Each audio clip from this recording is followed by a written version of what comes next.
হ্যাঁ, নিশ্চয়ই সৌজন্য বিনিময় হবে। আপনি আপনি আপনি বিধানসভার মধ্যে বা পলিটিক্যালি বাইরে আপনি নিশ্চয়ই লড়াই করুন, কিন্তু যখন কেউ একজন রাজ্যসভাতে মনোনীত হয়ে যাচ্ছে, এবং আমি যখন বিজেপিতে জয়েন করেছিলাম উনি প্রেসিডেন্ট ছিলেন, তো ওনার সঙ্গে হাত মেলানো, ওনাকে কনগ্রাচুলেট জানানো। বলবো যে বাউল তো আমাদের সাথেই রয়েছে, মানসিকভাবেও এখনো আমাদের সঙ্গে।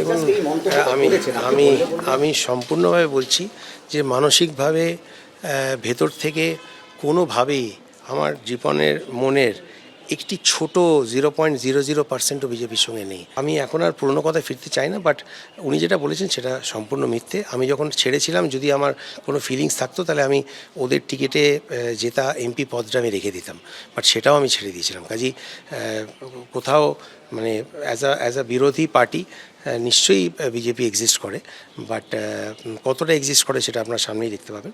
বাট উনি যেটা বলেছেন সেটা ওনার একটা বক্তব্য হতে পারে।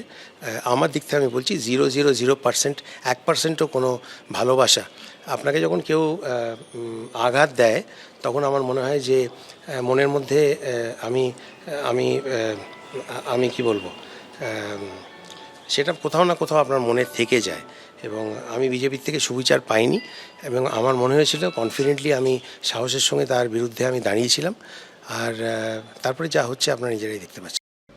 রাজ্যসভার প্রার্থীরা আজ বিধানসভায় যান সার্টিফিকেট নিতে, এবং সেখানেই সৌজন্য সাক্ষাৎ হয় বাবুল সুপ্রিয় এবং রাহুল সিনহার মধ্যে। সেখানে কিছুক্ষণ তাদের মধ্যে কথা হয়।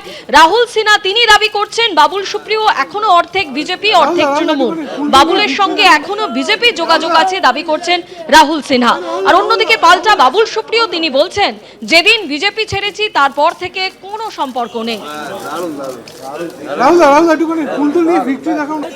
আমাকে আপনাকে কি বললো, কি কংগ্রাচুলেশন করলো? এটা কি কর্মের ফল? তা কর্মের ফল ছাড়া আর কি হবে?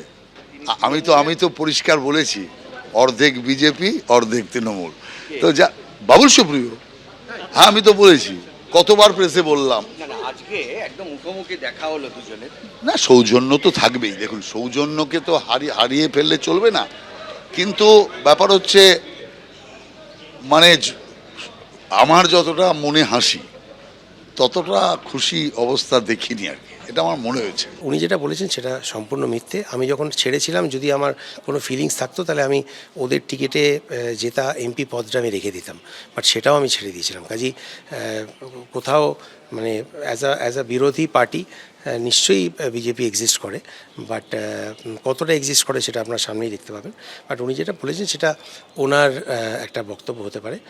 আমার দিক থেকে আমি বলছি 0.00%, 1%ও কোনো ভালোবাসা, আপনাকে যখন কেউ আঘাত দেয় তখন আমার মনে হয় যে মনের মধ্যে আমি আমি আমি কি বলবো, সেটা কোথাও না কোথাও আপনার মনে থেকে যায়। এবং আমি বিজেপির থেকে সুবিচার পাইনি, এবং আমার মনে হয়েছিল কনফিডেন্টলি আমি সাহসের সঙ্গে তার বিরুদ্ধে আমি দাঁড়িয়েছিলাম। আর তারপরে যা হচ্ছে আপনারা নিজেরাই দেখতে পাচ্ছেন। এবিপি আনন্দ, এগিয়ে থাকে, এগিয়ে রাখে।